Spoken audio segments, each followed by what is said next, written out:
Welcome to 100 Yards of Football. And tonight we have our legend segment. And man, we got another great legend with us tonight. Former roommate of mine, FSU great cornerback James Harris. James, welcome to the show, bro. Bobby Love, thank you so much, man. Thank you for having me. Hey, listen, man. You know the problem that I have. It's a great problem. Okay. You know, I played on so many teams when you really think about it, from Pop Warner to high school to FSU. Right. And then when you start dealing with FSU, you're dealing with every class almost, right? Right, yeah, right. And so you have to do, and then the NFL, oh my God, I just played with so many people. And then I played against a lot of my friends, right, that I grew up with. And so I got a ton of people I can interview at any time. And so this month, though, is an FSU month. Okay. So we're gonna it's gonna be a tribute to Florida State football and all my great buddies that I played with over the years, man. It's an honor that you thought of me, my friend. I appreciate you kicking it off, bro. You kicking it off. I appreciate you doing it, man. So James, let's just chop it up, man, because today, you know, I talked to a lot of people today, right, from Florida State about the weeks to come. Talked to a guy from the great city of Gainesville, like you're from Gainesville. Right. Guy who was a senior my freshman year, guy named Aaron Carter. Strunk. Aaron Carter, 185-pound linebacker his senior year. And I got to put it out. I can't wait to the show. I got to put it out right now. And to this day, he's still the all-time leading tackler in FSU history. Yes, he is. Yes, he is. I mean, what can you say? Right? But that's the kind of talent you had coming out of Gainesville, right? Well, yeah.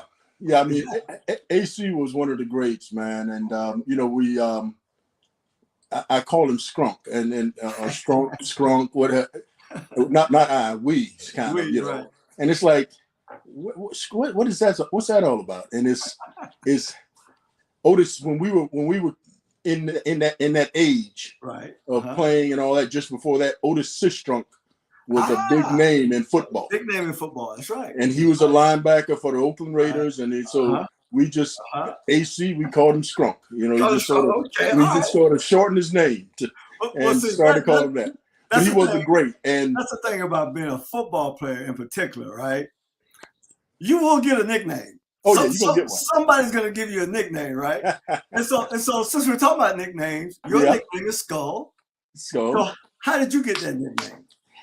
We were sitting around the table, and Bobby, you know, it was freshman year, my freshman year, so your sophomore year.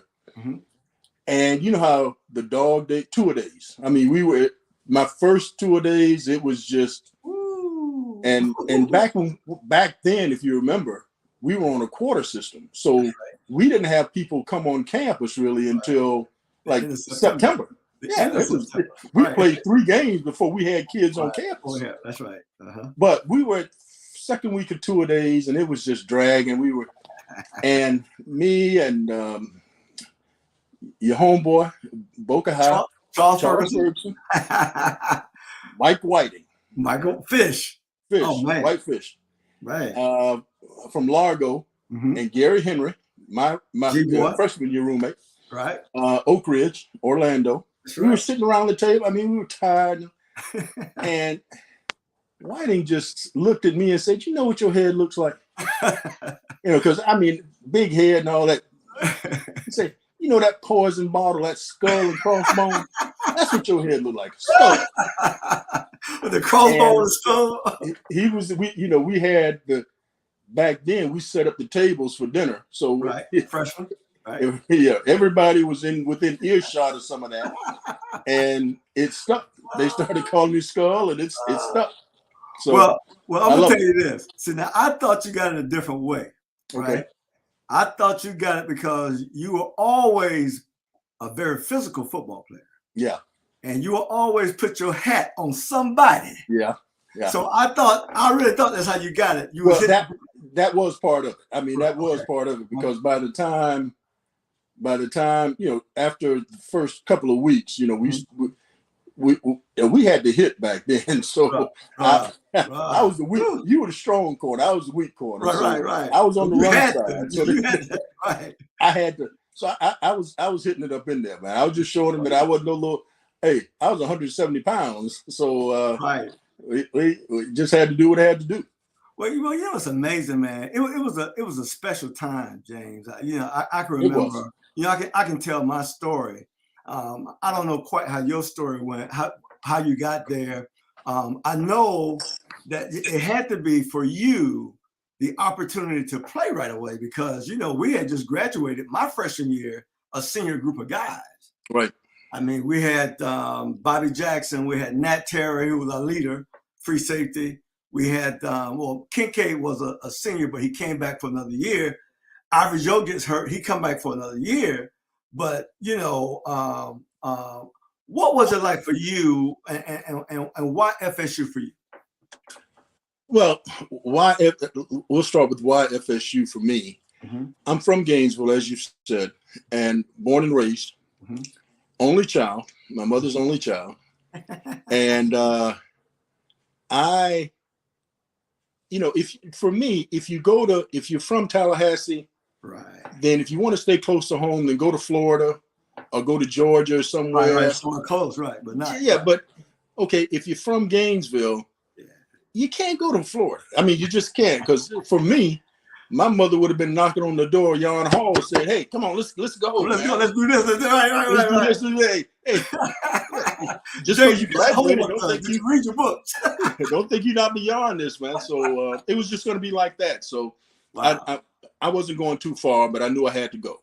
So put in that space, and it just sort of really worked out. And it was Coach Bowden's. We were going into Coach Bowden's.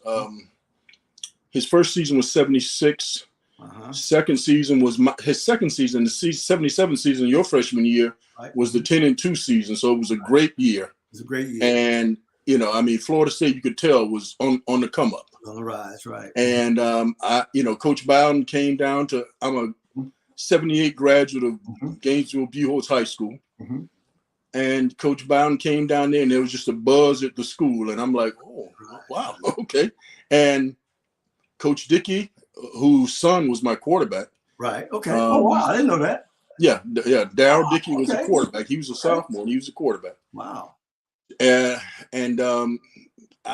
Coach Dickey wound up, losing to Florida State. And that 77 season, when he had a ton of great players. I mean, they had Willie Wilder, Earl Card. I mean, they just had a ton of the Gaffney boys, everybody. They had a ton of players. And lost to him in 77, and got tore up. Got tore up at Florida Field, 37-9. 37. Right. It was something, They got their behind tore up. It was a mauling. It was great, and I just wanted to be a part of it. I wanted to be a part of it, right. And Coach Bowden, Jack Stanton, Coach Stanton. Those guys, I wanted to play and coach. I wanted to play for them and be coached by them. Right. Because I knew, I felt what was coming. Right. So, it's amazing, right? Because I didn't know a lot about Florida State. And, I think every prospect back in that time in the state of Florida, the biggest ticket was the University of Florida. Sure. Okay. And so they recruited me, and they told me I could play quarterback. And so, of course, I loved that idea. And I really had my ear lit to Gainesville at that time. Until I had a buddy who played at my high school, was a middle linebacker, a guy named Kevin Logan. I don't know if you remember that guy. He was the starter Mike linebacker before Scott Brantley got there. Okay. Went to Atlantic High School, right? Kevin Logan. And Kevin asked me one day in the summer, I was in the weight room. He said, what you think you're going to do? I said, man, I'm coming to Gainesville. They're going to let me play quarterback. He pulled me out the locker room and said, don't do it. They're not going to play you at quarterback. He said, they bring in so many black quarterbacks and, they DBs are wide receivers, Yeah. And so, and the way he said it, he was so sincere. I was like, wow, okay. I believed him. Right. And then after I made that decision, I thought that, everybody recruited me on the defensive side. Even though I was the smallest thing that anybody ever saw, because my senior year, James, I had 7 picks. I put 6 in the end zone. Okay. So of course, I had everybody's attention, because if I catch it, hey, bro, it's gone. I'm out. His house, yeah. And the only reason I didn't score the 7th one, I was just too tired. I was doing too much in that whole game. I just couldn't do it. Right? I didn't have to finish it. But I know for me, when I took the trip, we lost the state championship game my senior year to Bay High School. Mike Smith, another teammate of ours, right, sure. who was a quarterback on that team, and I was a quarterback at Atlantic. We lost by 1, and after the game, we drove to Tallahassee, and we met Coach Boughton for the first time. And when I met the guy, man, I put it this way, I just fell in love with him. The first meeting I had with him, and of course, Florida State wasn't a big deal at the time, right? But the other thing that Florida State had going for them that was in their favor with me was that my high school quarterback coach had become a graduate assistant at Florida State. A guy by the name of Steve Harden. Mm-hmm. And so, and I mean, Coach Harden was like this. Yeah. Right? We were really close, and when he was coaching me in Atlantic, and so he really had my ear, right? And then I met Coach Boughton. It was a wrap. Yeah. Now the good news was, I met Coach Stanton, but I didn't spend a lot of time with him. If you just spent a lot of time with him, would you still have come? Well, he wasn't gonna say nothing. He don't care nothing about bro. All he think about is how he gonna make me run when I get there. He don't care nothing about all that shaking hand and man, we hope to get you. Yeah. Well, Stan don't care nothing about that, right? Yeah. So I met him. They introduced me to him, and that it wasn't even a minute. Yeah. And after that, they because when we went to visit, the student body was off campus. There was no student body there. It was a state championship game. It was in November. Right. And so they were going home for the holidays, and just me and my parents there. And so after we had that brief meeting with Coach Bowden, then they walked me up to the complex, and they handed me off to Ivory Joe. And, Ivory Joe from Tallahassee. Him and Abe were roommates. Abe Smith. Yeah. And I never forget. It was a great time. But Ivory Joe showed me around, and I loved Ivory Joe. Right? He took me out that night. We went to some nightclub, and I think it was in Midtown between Quincy and Tallahassee. I forget what that club was called. But anyway, out in 2 Egg. Out on 20, going toward Quincy. Yeah, it was the name of the club wasn't 2 Egg, but it was Columbo's. Was it Columbo's? Columbo's. Columbo's. Bro, I went to Columbo's, and the band was hopping that night. We just had a good time. Yeah. I met Ivory Joe people. They remind me so much of my own people, because all my people from Madison, Florida, and Quincy on my mom's side. My granddad's from Madison, and then my mother's side, the boys' side, they're from Quincy. So, I just felt at home with Ivory Joe people, and I had a really good visit. And then after that visit, James, I went to East Lansing, Michigan State, in January of 1977. South Florida boy, Palm Beach County boy. Hey, make that clear. Not Florida, South Florida. So, I had one jacket to my name. The old high school Letterman jacket. Right? I go up there, James. I see snow for the first time. Wow. So my eyes like this already. It was so cold. I said, ain't no way in the world. So they took us to the stadium, and the coaches were selling it. They were selling it. Well, if you come here, we put almost 100,000 in here. All I could see was that white pile out there on that ground in the bleachers. I said, man, not me. I ain't come up here. So after that trip, I decided for myself, that's it. I know what I want to do. I'm going to play for Coach Bowden. And it was a wrap. Yeah. And then I looked at guys like Bobby Jackson, even though Bo Jack was he was bigger than me.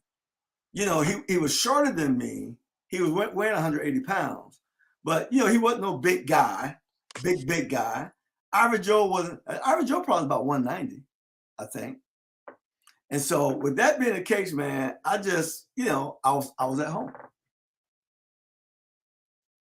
I'm sorry. Go ahead, Bob. I was telling my wife something. Okay, that's cool. Yeah, so I just felt at home, and it worked for me. The music. Yeah. My son has this thing going. We can hear it, but no, I'm sorry. Cool. Hey, my story is somewhat similar, except Coach Stanton he recruited me. Oh my God, really? Yeah, he recruited me. So you gotta tell me how that went. No, I was good. Coach Bowden came down, right. and closed. He closed. I'm telling you. I mean, no he took me in my principal's office, Mm-hmm. and it was like, and I'm not coming.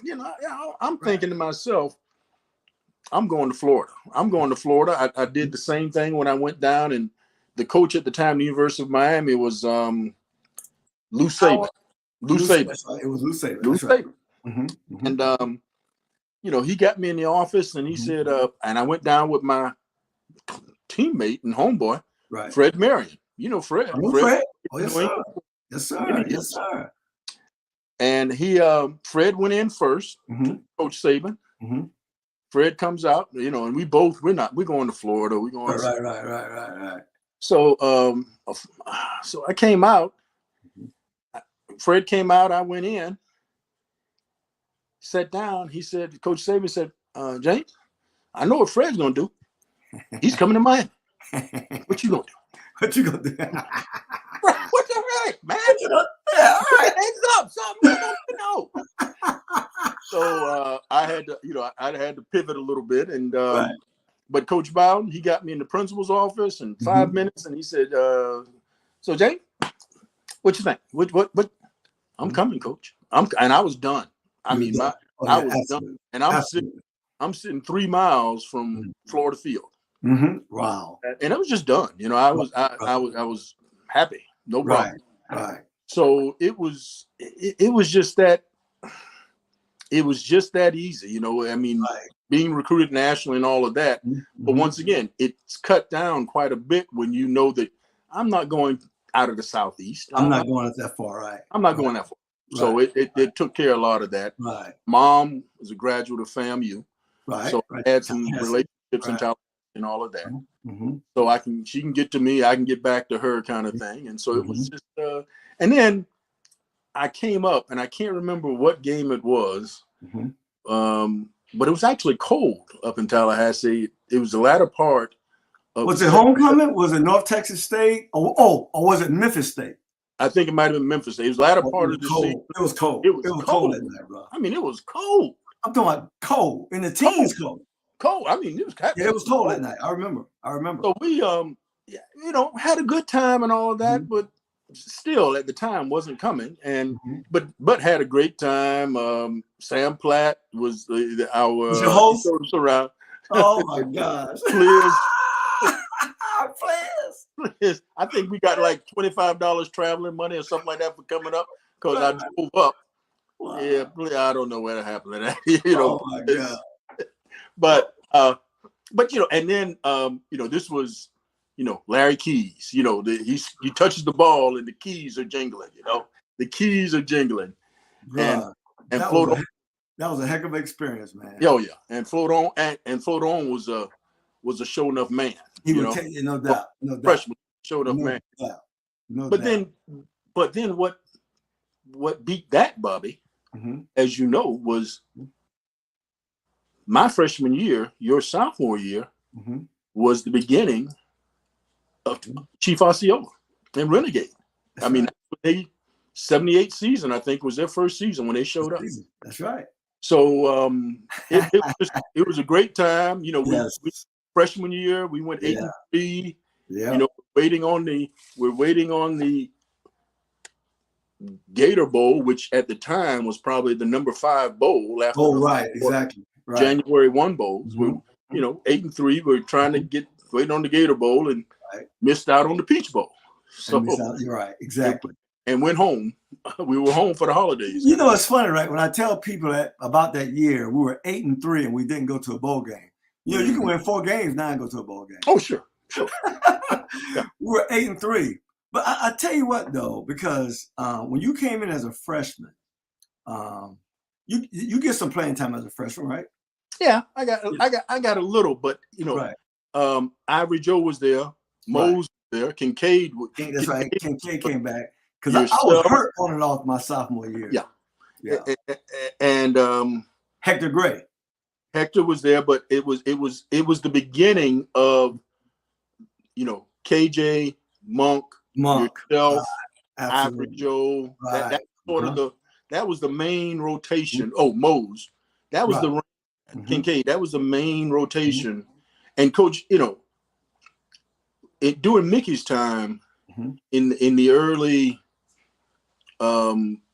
Jack's like 83, so late 80s, early 90s, Mickey would play 12 defensive backs in a game. Mickey would play a ton of DBs. Right. Great, he had a great talent and all of that. Right. Jack got about 5 guys ready to play. And that's going to be it. That's about it. And see, we got a problem. Right. And so, and even in that time, we really didn't play no nickel. No. Oh, no. So it's going to be 4 guys. You're going to have 4 guys. 5 guys. That was just in case somebody got hurt. Somebody got hurt. That's just in case somebody got hurt. We were, most offenses were still a pro style 2-back offense back then. It still was. That's right. So it's 4 DBs. 4 DBs, man. Right. Everybody else is linebacker lineman. Well, I tell you what was a blessing for us, though. I mean, when our group, my class, Monk, Keith, myself, Ron Simmons, Ken Lanier, Ernie Sims, Sam Platt, Holmes Johnson, that whole group, right? Great bunch of guys, great players. Great bunch of guys. But as sophomores, we really got a chance to be out there all the time, right? Yeah. So our freshman year, I played a little bit. Ron was a starter. Ken was a starter. Ernie Sims played as a freshman. So the 4 of us, got some burn. Just enough, that next year we were ready to go, right? And then I get hurt the week before the first game, sprained my ankle. Because I don't know if you remember, Skull, they had me playing free safety at the time. I remember. I was playing free safety, right? Yeah. And I get hurt the week before the first game in a scrimmage. And then they tried to nurse me and get me back. And so they put me at corner.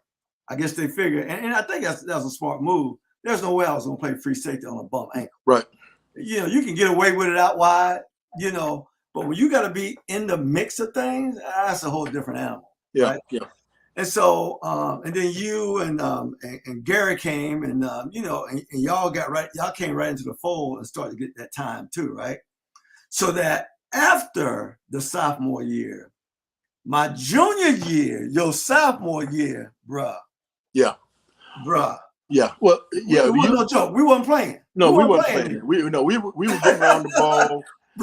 We were not nearly as talented as other teams and all of that, top teams, which we were a top team. Right. But we understood team. We understood getting after the ball. We understood laying the hat. I mean, it was just, we enjoyed each other and we enjoyed playing ball. We did. I think now, you think back about your time there, these kids now, and they deserve everything they're getting and more. But these kids can only practice like 20 hours a week or something. I know, right? What? That's mind-boggling to me. That messes me up. So Bobby, we walking up the field. I mean, 2-a-days, we're walking up the hill. This is before they put the stairs in. We're walking up that clay hill at 10 o'clock, 10:30 at night, to walk back down the next morning at 6:30, 7 o'clock. 6:30, right? It was a different time. It's a different time. But, I'm going to be honest with you, and you know this. We're going to talk about Coach Stanton in a minute, but we really was coached well, but extremely hard. Yeah. Right? We were coached well. Coach Stanton was our defense coordinator and DB coach. One thing I can say about him, he didn't have no favorites. No. He coached us all the same. He coached us all hard. Even the great Keith Jones almost quit with 4 games left our senior year. Yeah. You remember that? I remember that. KJ had to do those up downs. He didn't appreciate doing those up downs. Well, I think what happened was, I'm gonna tell you exactly what happened. You remember when we had a loaf in the game? Oh yeah. And what that discipline like was on Monday. And so what we did, for every loaf, we had to backpedal in 20-yard intervals up and back. Right? And Coach Stan will get 3 yards in front of us. And we had to be low for it to count. I mean, the back pedal had to be a good back pedal. Yeah. You couldn't be high racing, trying to go fast. You had to be in a good stance. You had to be low. And he was trying to catch us. And we got so good at it, he couldn't catch nobody. Yeah. And on his face, I saw his little son Steve, because how determined Steve used to be. Yeah. Coach Stant was just like that. He was trying to catch, and we started laughing at him. And I'll never forget it. About a week later, we're getting ready to do our lows. He said, we're going to do something new today. And so here's what we did, James. For every loaf, 100 yards up, 100 yards back, he blew the whistle. We had to, every 5 yards, turn a somersault, a flip. Yeah. You know, so we were drunk before we got halfway going up. Right? We were drunk, getting ready to throw up and everything. So you had to go up, and then you had to come back 100 yards. Yeah. Turn a flip every 5 yards. So that's 20 times, right? Yeah.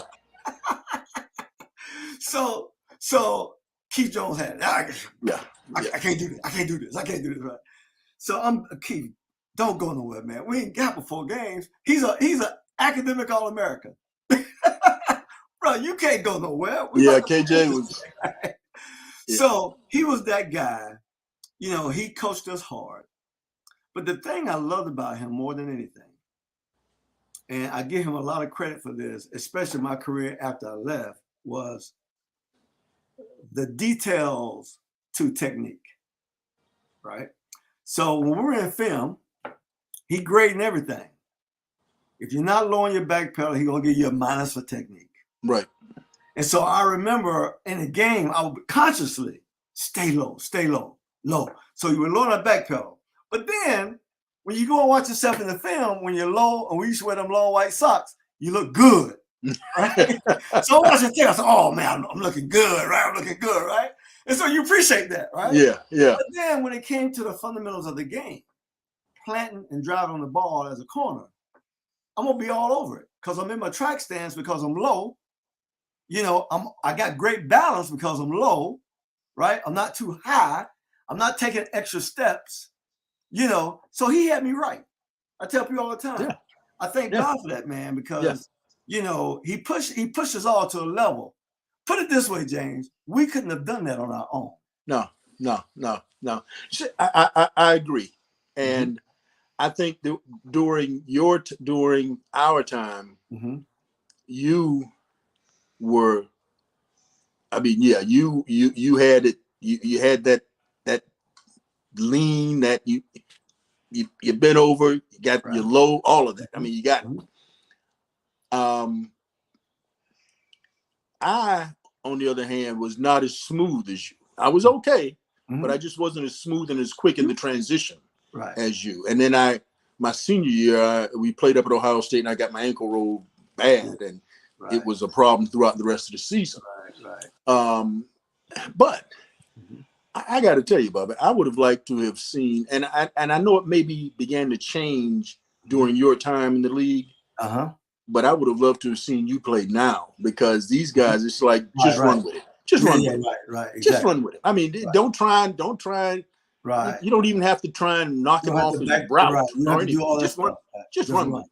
Right. Yeah, stay within hands, but just run with it. And look back for the ball and all the little techniques that they have now, man. I think that you'd have been fantastic. But no, Jack prepared us for not only for football, but for life. He really, you know, I was a graduate assistant for him at 83. And he was just one of those guys that just, I told him one time that I had the DBs doing something.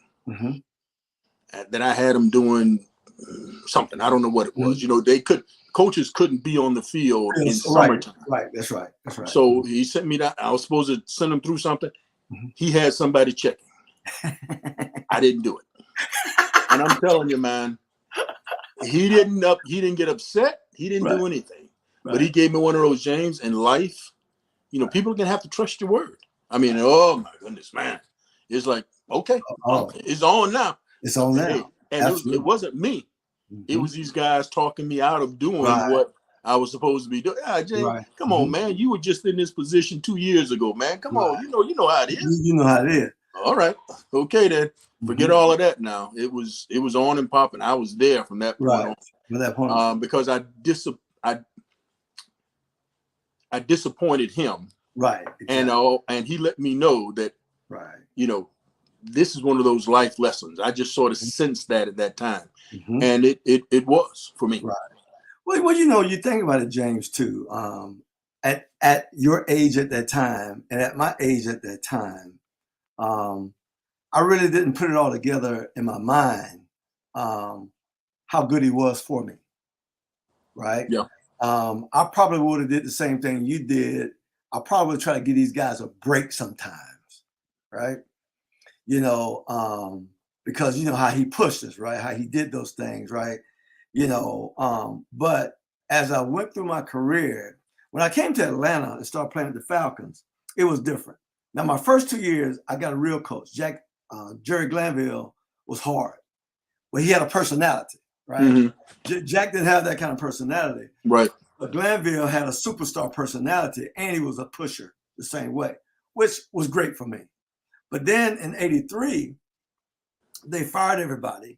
And then they brought in a guy who was a great NFL player. He was an older coach named Jack Christensen. And he coached us. He coached me in '83, had just came from Seattle, had been coaching Kenny Easley. So he came to Atlanta coaching, and he was an NFL Hall of Famer, corner, right? And got cancer and died. And then we hired Coach Stanton, right? Coach Stanton came to Atlanta in '84, coached me 2 years in Atlanta, '84 and '85, right? But when Coach Stanton came here as a pro, because I knew it was going to be hard for him. Yeah, it wasn't even that we had. Yeah, you know, because you gotta buy in, right? I don't care what a coach is doing. You gotta buy in. If you get your players to buy in and not buck what you're doing, you can do some great things. Right. I really believe that, because when you bring that team together, everybody got to be on the same page. Everybody's got to be on one accord, and if the players can come together and can take instruction from the guy who's coaching, it's no telling how good you can be. I mean, I just think back, you know, we were in Tallahassee my junior year. We had the number one defense in the country. Nobody had scored on us in fourth quarter. And here was the last game of the season in Tallahassee, and we're playing Florida. And in the fourth quarter, they're first and goal on the 1 yard line. Now, the way we worked, we stuck them guys on the first down. And I remember everybody patting everybody on the butt. Good job, good job, good job. We started on the second down. And you can see a little bit more energy. Everybody giving a high five. We started them on the third down, and now the fans going crazy, right? We hadn't been scored on the whole year in the fourth quarter, right? Right. And here it is, fourth and goal. They go for it. And I don't know if it was you or who. I think we pinched. We did a pinch with the corners. And we come up. I don't know if you grab somebody's legs. We come up with a great play on the goal line. And we went out like we had just won a national championship. But it was that little thing that was so important for us. Yeah. And you needed somebody like Jack to get it out of you, you know, to make that be important, first of all. I mean, if you're winning games, you may say, who cares if they score in the fourth quarter? We did, right? We did, right? And so that was big. And so when you get everybody on the same page and they get on one accord and they start doing what they're supposed to do, everybody taking care of their own responsibility, everybody, and this is the most important thing for me, everybody loving on each other. Yeah. Yeah. You no, know, I believe that. I believe that. You know, the way you and Monk played the boundary, right? Yeah. Y'all had it down to a science. Yeah. Y'all had it down to a science. You know how to depend on him, and he knew how to depend on you, right?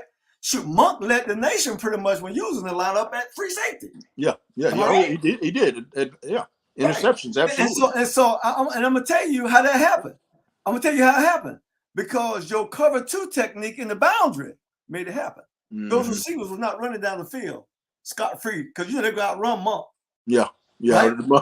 All that jam you was putting on them in them 5 yards. Yeah. I call it cover two, but it was 55. Right. Right. So that was it. The way we played together. And me and Keith, the way Keith meant, listen, man, Keith Jones was special to me, right? Because he knew how to rob the curl. He knew how to do things in the passing game as a strong safety. And I knew where he was going to be. He was going to be there too. Right. And I knew how to play on top in certain situations, right? He'll be right underneath that curl. I'll be on top of it just in case it's not a curl, it's a post, right? And we played so well together, man. We played so well together in the secondary. I mean, it was priceless. One of the things that I remember my freshman year coming in, they got us, especially defensively. Stanton got us so focused. If you remember, and I don't know if it was Coach Bowden or Coach Stanton or whatever that started this, but we ran fifths, but we called them Canes. And it's like the first three games, Syracuse, Oklahoma State, and Miami. That's right. That's Canes. That's where it came from. And it's like, if we get past these first three games, we're gonna be a good program. We're gonna be good. Okay. And so the fifths were like at the end of practice. I mean, we just dog. And I hated running fifths. But the reason I wanted to start quickly after my freshman. I wanted to start as quickly as I could after my freshman year. Right. Because the last group, before we run the Canes, is what we call back in the day, we called the first team the Chiefs, the second team the Braves. Right. That's right. The Braves were the ones that sort of finished practice. Right. So that meant if I'm on the second team, then I'm going directly from this long to this 2-minute drill to the fifth. Yeah, and I mean these are long. This wasn't goal line. I can take goal line stand. Oh, that's simple. Like they throwing the bombs, and I'm running 50, 60 yards. Especially with our group. They throwing the bombs. Right? So I'm running 50 yards, and now I got to go do that. I only missed them one time. And I never missed again because I had to run two of them because of that. But we had, that was the Canes. Right. But my first, and I said that to say it was about, there was a lot of team building going on. And I say that when we played Syracuse, we went to Syracuse the first game. First game of the season, freshman year. Art Monk, who played for the Dolphins, was a running back. Art Monk played for the Redskins. Oh, I'm sorry, my bad. Yeah, Hall of Fame receiver for the Redskins. Yeah. I was thinking about what's the brother from University of Florida that played for Miami. Nat. You talking about Nat? Nat Moore. Nat Moore, right? Nat Moore. Same size, all that. But so, and they had this great quarterback named Bill Hurley. He was a great quarterback who lasted about 2 quarters with us because I think we injured him second or third, and he was gone. I think he was gone for the season, if not. But he was a great quarterback.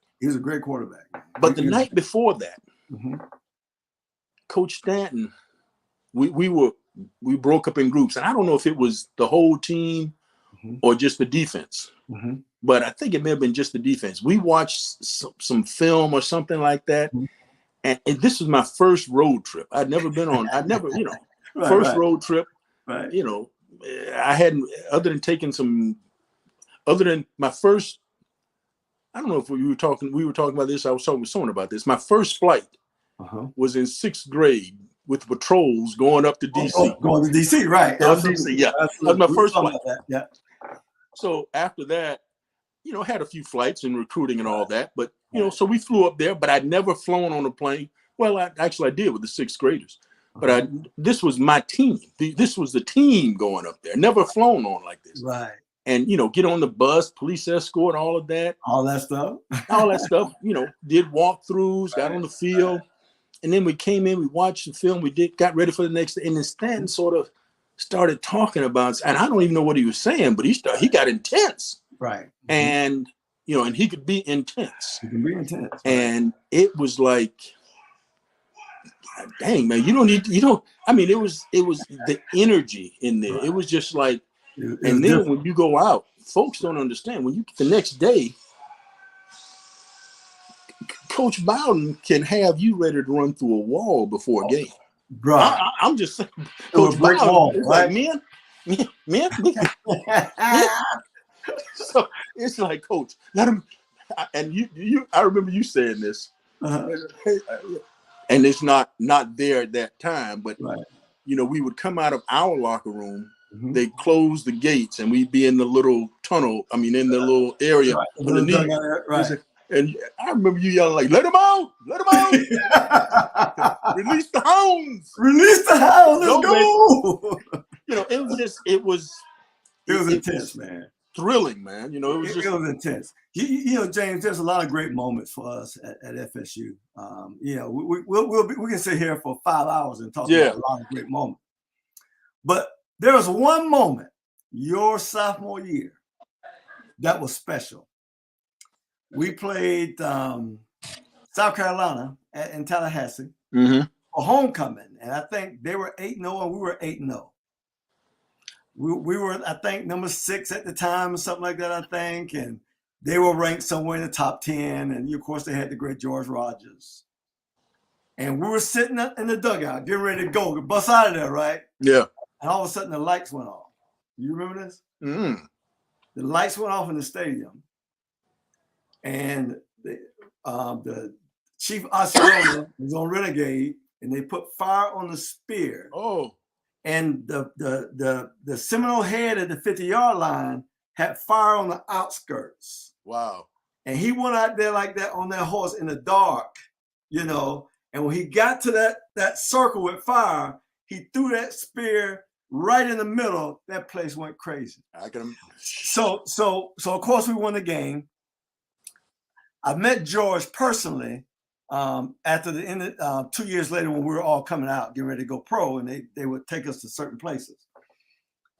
And man, we were somewhere sitting, and all of a sudden, George looked at me and he said, "Man, I don't know what happened that night, but I ain't never been that scared in my life.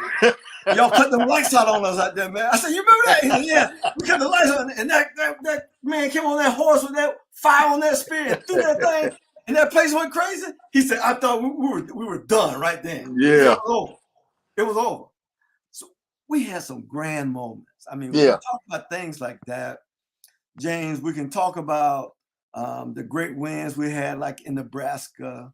Playing in those 2 Orange Bowls, going to LSU your sophomore year when nobody really didn't know about us, like that, right? And we went to LSU and choked them. Right? Beat them 4 years in a row. 4 years in a row. In Baton Rouge.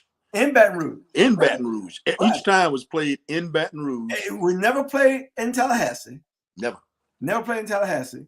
And then you think about, some people consider this the greatest game. But I think probably in my time, the biggest win, if you had to say one, it would have to be the Nebraska game out in Nebraska. Absolutely. We beat them at the end of the game, right? No, absolutely. I mean, there was, look, the energy that we had during that game, the energy that we, that the small crowd that just the few people that we had that went, but also these Nebraska fans appreciated seeing a good football game. I mean, they were like, because Nebraska was killing people. I mean, they just running people up out of that stadium. Well, that was those years, man, when Nebraska, they had got I Am Hip. They had Johnny Rogers. They had a top 10 team, for years. It was I Am Hip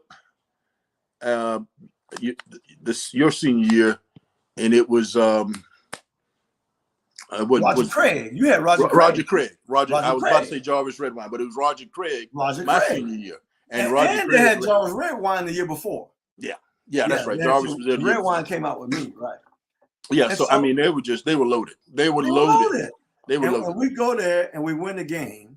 Man, it's Tom Osborne, man.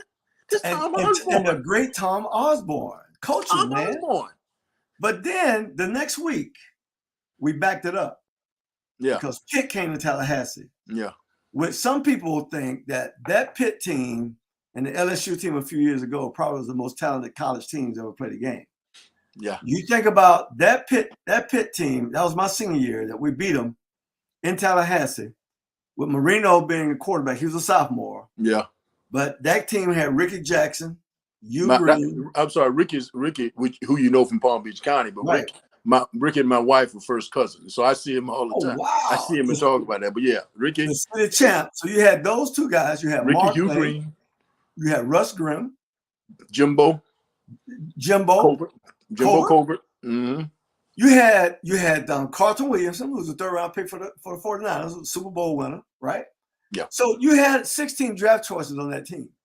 From my senior year, we're not talking about Marino and the rest of them. We're just talking from my senior year. So they probably had about 40 pro players on that team that we smashed in Tallahassee, right? Yeah. And so we put it all together to win out. We had one loss to Miami, which I'm still trying to figure out how did that happen, right? So we had a fluke loss by a point in the Orange Bowl against a 7-4 Miami team, and we went out. Beat Nebraska was ranked number 3 when we beat them. Then Pitt went into the number 3 spot, and we beat them the next week. We won out. Georgia undefeated, number 1 in the country. We're ranked number 2. And when the bowl bids came out, they chose Notre Dame to go play Georgia in the Sugar Bowl. Mm-hmm. It was Dan Devine's last game as Notre Dame's head coach. I mean, just the optics from a TV standpoint, that's just going to win out kind of thing versus this. Well, yeah, it wins out. That's what I never liked about college football. Yeah, college football is a great sport, great game, but March Madness is how it should be done. Yeah. When you think about March Madness, St. Petersburg came in, and forget the politics, because nobody, it put it this way, it was only 4 teams. All them great teams that we saw would have never made, the tournament if it was just 4 teams, right? And so you saw St. Petersburg almost upset the whole nation, right? You saw a North Carolina team who was not even in the top 4 when the tournament started, play for the national title, right? So on any given day, man, teams can put it together and do something special. Oh, no, we were going to, if we had been playing, and we played a great game that night, actually. We did. But I remember, because you and I were, we were rooming at the time, right? Even down there in Miami. If I remember correctly, Georgia scored. I don't know if it was a field goal or a touchdown, but I think it was a field goal, but I'm not sure. Georgia kicked off to Notre Dame. Now we're watching this before we leave. Before we right, exactly. Georgia kicks off to Notre Dame. Notre Dame lets the ball bounce between 2 return men inside the 5-yard line. Georgia recovers the ball. Game over. Game over. Game over. It's either 10 or 14-0. Game over. It's done, and they didn't win by that much. Right. Now we would have done. Man, we don't make those good. Well, one of the things I can say about our team, right, and this is why I know we would have beat Georgia. First of all, I think my last 2 years we were number 1 and number 2 or 3 defense in the nation. Nobody runs the football on us. No. You may luck up one time like George Rogers did. He had one good play in the game. Right? We'll give him that one, right? But typically a running back don't even finish a game against us. Another thing I knew, they were not going to throw the football on us. Yeah. They're not going to throw the football. The best receiver was like a 4.6 40 guy. Because I played against him at the Saints, Lindsey Scott. Yeah. Bro, I'm just telling you. It would have went our way. I really believe. Yeah, no. Herschel was a true freshman. He's a true freshman. There would have been game tackling. I mean, we like little pit. We weren't the biggest. We like little pit bulls, but we all on you. The way we should bring that. We coming. That tie-eye, right? Oh yeah. Now when we look at the Oklahoma game, Oklahoma had one advantage on us, right? We were a great unit. Oklahoma was a great football team with superior athletes. Yeah. And so when you play in that edge game, the way they played the edge game, the guys who had the quarterback, J.C. Watts was a special dude. You couldn't contain J.C. Watts.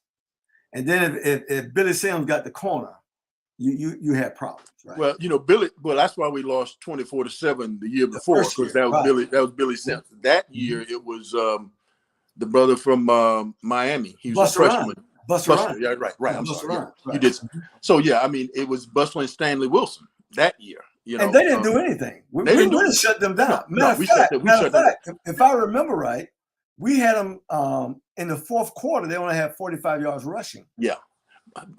I'll tell you we lost 2 games Mm-hmm. by 1 point each in the Orange Bowl In the that same year. stadium. Both of them were both the same, 1 point each game in the Orange Bowl. Oh my God. That year. That was it.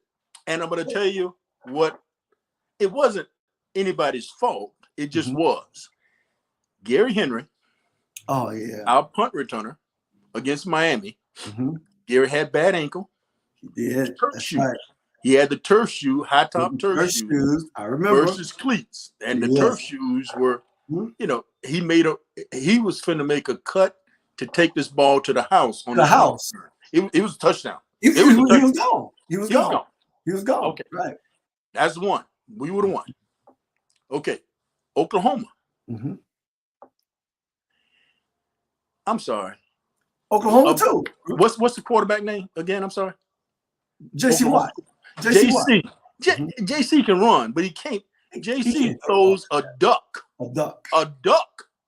I mean, it's 3rd or 4th down and long.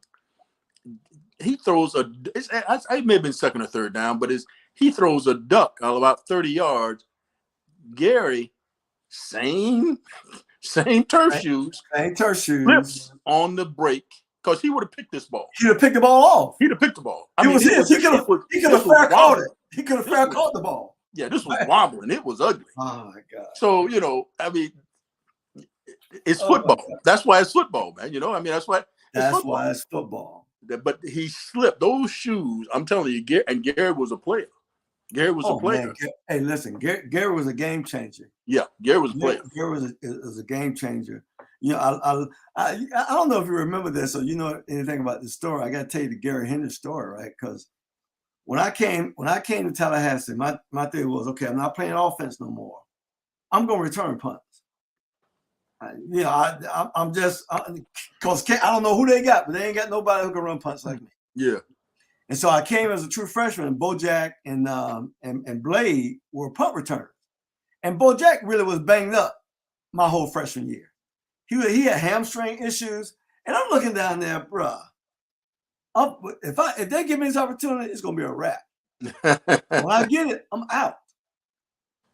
Skull. One practice, I go down to start shagging punts, and Coach Stanton meet me. He said, Bobby, I'm gonna tell you right now. He said, ain't no freshman gonna return no punts for me. And he said, now, if you want to help the team, and I don't know why he went off on me like this. He said, you can take your little blankety blank ASS down on the other side and learn how to block them kicks. You see them down there laying out? And I had a moment.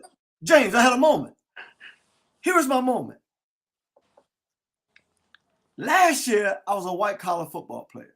I wore the red jersey in practice. You couldn't hit me in practice for 3 years in high school football. I was a quarterback. I played defense, but I didn't have to tackle in practice. Right. I didn't do anything physically in practice except throw the ball. That was the most physical I got in practice, throwing the football, right? And it hit me. I'm not a white-collar football player no more. Because I got to go down here and lay out and die on this ground. Because remember, during our time, Skull, we didn't have no pads. We were laying out on the ground. Oh, yeah. In practice, live. Oh, yeah. And when you don't know how to do it, you hitting your face and your head first on that ground. Bam! Hey, been there, done that. Been there, done that. You get that face plant and your body just keeps going up in the air kind of thing. Yeah, been there, bro. My God. But look how we were coached. Yeah. I took it up. I took it up.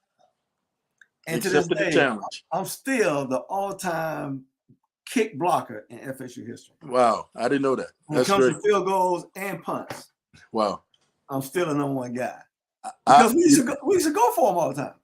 I had that same experience with Coach Stanton. I was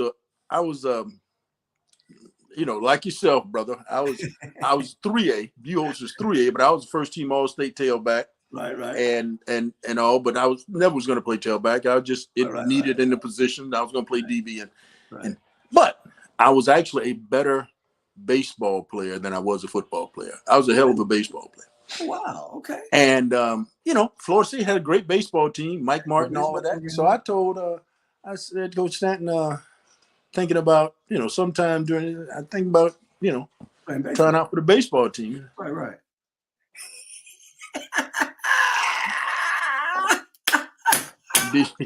Did you come in and play baseball or football? I mean, because I need a football. I need football players. I need football players. I need football players. Well, it's funny, right? I'm laughing because, of course, I had the same experience with track, right? Yeah.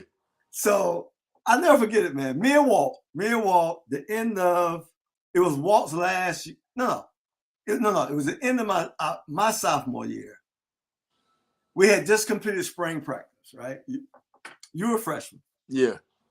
We just completed spring practice, and we had that free time between then and when school was out. And so we would go to Tully Gym and shoot hoop, right? Yeah. And so me and Walt, Gator, the whole group would go over there and we'll shoot hoop. And we walked over there to Tully. Nobody's in the gym. Nobody's in there. Not one person in there shooting nothing. So like, where everybody at? Because typically it's full. So we go outside and look across the street, and the track was full of people. So we walked over there to see what was going on. They were having intramural track. So I told Walt, I said, man, I'm a long jump. He said, man, you can't long jump. I said, bro, I'm finna go ahead and long jump, right? So I get in the long jump pit, won the long jump, and Coach Roberts was standing by the pit when I jumped. And he said, Butler, we need you on the track team.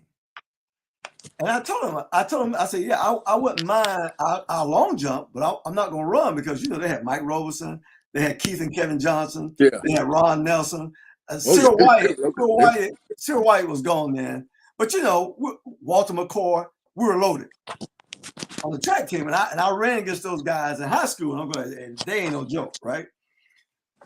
So I got on the track team the end of my junior year. Coach Bowden allowed me to do it. I skipped mat drills. But evidently he made a deal with Jack that I had to go through all the spring football stuff. Now, I don't know if you remember this, Skull. One Saturday, we had a scrimmage. And we scrimmaged for 3-4 hours. Yeah.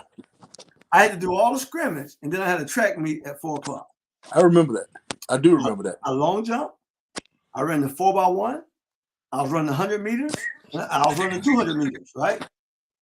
And the first running event was a 4x1. I got through that, but when I was running it, because I ran the leadoff leg at the time, my body, I was just beat up from scrimmaging all day. I didn't have it. I can tell I didn't have it, right?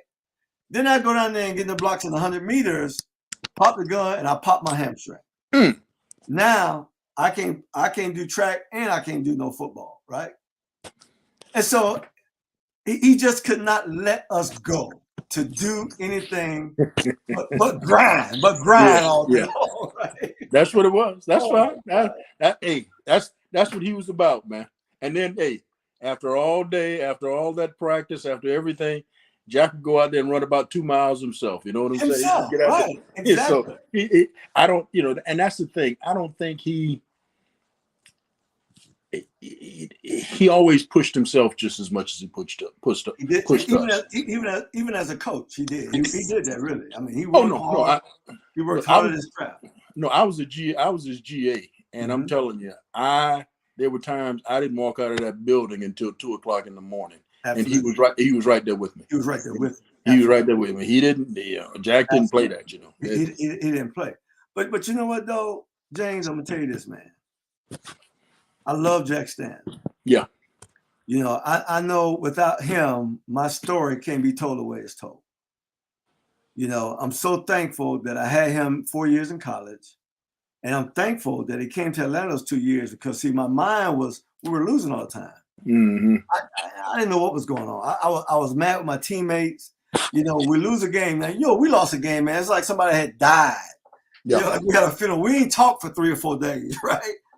Shoot, in Atlanta, they lose a game. They're out in the parking lot drinking beer after the game. I'm like, I can't be around these kind of guys, right? Yeah. They're having a good time already. They don't feel it. Yeah. So it was tough for me. But then Jack came. And for the first time, I started having grown man conversations with him, which was special for me because, you remember the coach in college, the way he was. He didn't have no grown folk conversation for right. 18, 19, 20-year-old, right? But as a pro, I mean, I really appreciate how he coached me here and how he got me back on track because I was getting ready to lose it. Yeah. And the Lord knew that. I really believe the Lord, he came here just 2 seasons. Yeah. He was just here 2 seasons. I mean, they didn't do anything. Now, I can hear Jack now, damn it to hell, Bobby. So yeah, it's that was Jack. Hey, I like one thing, and we're about done with the show, but I like one thing about him. When he tells a story about me returning punts, right? Mm-hmm. He said, well, he wanted to return punts because I don't know if you know this or not. Your freshman year, no. Your sophomore year, my junior year, when I was healthy, Gary was doing a good job, right? And but I told him, I said, shoot, man, Gary Hendricks not the punt returner. I'm the punt returner. I mean, I was on Coach Stanton. I was talking to Coach Stanton like I was talking to you, right? Mm-hmm. Coach, I'm telling you right now, that's my job. And so G was returning punts. So the first game, I think we played Southern Miss my junior year, your sophomore year. And we're losing. I think we're down by 4. And G catch one and put it in the end zone. We win the game. So after the game, I went to Jack. I said, that don't mean nothing. I said, bro, I'm the punt returner. I mean, I'm talking to Jack, and I don't talk like that. But I'm talking. I meant that thing because my whole deal when I came to college. Okay, I know I'm playing defense now, but some kind of way you want touchdowns, baby. I gotta get that ball some kind of way. I gotta get my hands on that ball, right? Yeah. So that was my thinking, and the only way for me to do that was on punt returns. They're gonna use the receivers for kickoff returns, right? Yeah. And so I'm thinking that's me. So we go and we play Miami in a week or 2. G caught one, put one in the end zone. G caught another punt and went all the way down to the 5-yard line. After that game, I stopped talking to Coach Stanton. I said, I guess I'm a doggone punt blocker now. Yeah, you barked up the wrong tree with that one. Hey, by the way, Bobby, mm-hmm. your last game at Florida State was Oklahoma after the second Orange Bowl, your senior season. Mm-hmm. Yeah. What did you weigh out? What was your weight as you weighed out? Because we had to weigh in and out. After, my senior year, I had got up to 155. I was $155 my senior year. Yeah. And so I'm always losing about 8 to 10 pounds in a practice or a game. And it was amazing because when I came, I only weighed 145. Wow. That's what I weighed as a true freshman. I gained 10 pounds in college. Right? And when I was doing the NFL thing before the draft, they had 4 different locations. They would send the top 100 players, right? And so they did everything alphabetical order. So when they came to weigh, it would always be James Brooks in front of me, and I'm behind James Brooks. Brooks, Butler, right? In that order. James will get on the scale. He'll weigh 159, 160 pounds. And the coach, I never get the first time we did it, the coaches started laughing. James got pissed. He started going on. I said, I'm going to show all y'all. Y'all think I'm smart? I'm going to show all y'all. I'm like, well, okay. Now, I wasn't going to say that. But then I'll come up next, $155. Both of us got drafted in the first round. Mm-hmm. Both of us had 12-year NFL careers. Mm-hmm. And he was a running back. He was a running back. And the thing about the way he played, James, and you know this, he wasn't a scat back. He can scat back. But he wanted to run you over. He get an opportunity, he gonna look you up. Brooks from Auburn. Brooks from Auburn. He played at Auburn. But guess who he played high school ball with? No, who? Ron Simmons. They played Warner Robins together. Warner Robins. I didn't know that. Yeah. I didn't. Yeah. That was. It's these guys now. I mean, it just kids. They're feeding them something because it's these kids DBs. 6'3", 215 kind of thing. I mean, 210. They did. Now, Yeah, I'm gonna tell you who was an Andre the Giant when he showed up in Atlanta was Dion. He was bigger than every corner. Because most corners are like 5'10" to 5'11", 5'9" to 5'11". You were rare to have a 6-footer back then. I'm almost 6 foot, 5'11" some change. But most guys with my height, we about 185 pounds. Yeah. Dion came 6'2" and some change, 200 pounds.